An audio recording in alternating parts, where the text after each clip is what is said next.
In the heart of Catalonia, the story of Barca continues to unfold. Barca Calcio, all about Barcelona. Kalau kamu ngaku fans Barcelona, wajib banget untuk subscribe channel ini ya, agar gak ketinggalan info terbaru. Terima kasih. Hansi Flick mulai menemukan pola permainan yang solid di Barcelona, tetapi konsistensi di lini tengah masih menjadi pekerjaan rumah besar. Dalam situasi ini, nama Bruno Fernandes dari Manchester United muncul sebagai solusi ideal. Berdasarkan data statistik musim 2024-2025, gelandang asal Portugal itu menunjukkan performa luar biasa yang bisa memberi dimensi baru bagi permainan Blaugrana. Musim lalu, Bruno mencatat 8 gol dan 10 assist di Premier League, serta total 19 gol dan 17 assist di semua kompetisi. Angka itu menegaskan kemampuannya bukan hanya sebagai pencetak gol, tapi juga kreator utama serangan.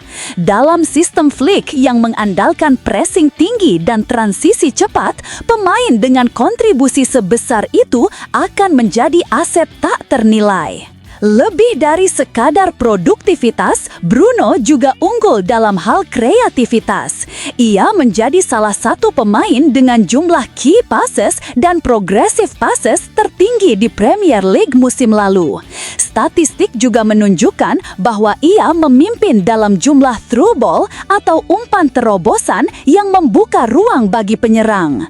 Dengan gaya permainan Barcelona yang bertumpu pada kontrol bola dan eksploitasi ruang sempit, kemampuan Bruno dalam menemukan celah pertahanan lawan akan sangat dibutuhkan. Kelebihan lain yang membuatnya ideal bagi Barcelona adalah ketangguhannya. Sejak bergabung dengan Manchester United pada 2020, Bruno telah tampil di hampir 300 pertandingan dengan torehan lebih dari 100 gol dan 80 assist. Konsistensi dan fisiknya yang prima membuatnya jarang absen, sebuah hal penting bagi klub yang bermain di banyak kompetisi. Selain kemampuan teknis, kepemimpinan Bruno juga menjadi nilai tambah besar. Sebagai kapten Manchester United, ia dikenal memiliki mentalitas juara dan etos kerja tinggi.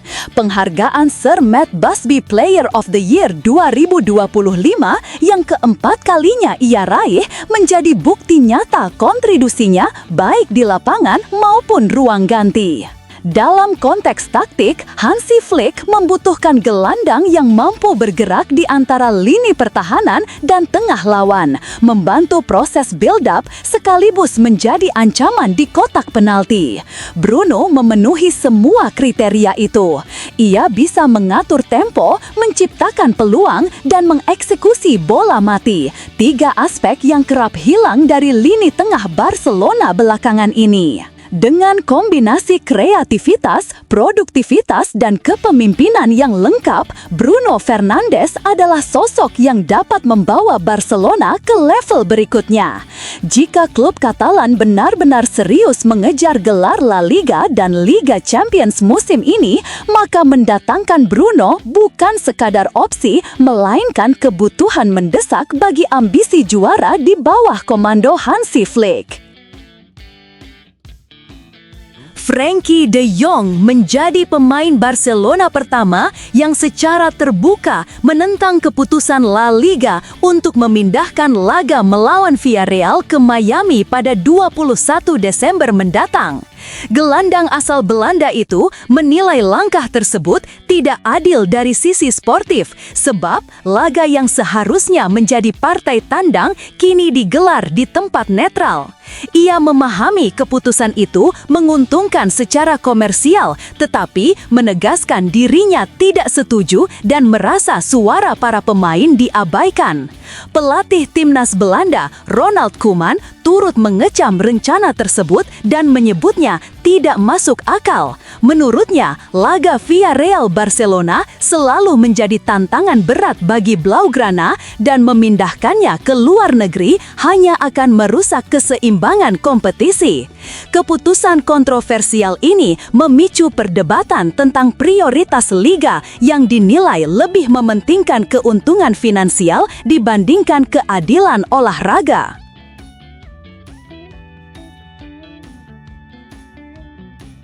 Barcelona dikabarkan tengah mempertimbangkan perubahan taktik signifikan setelah 2 kekalahan beruntun dari PSG dan Sevilla.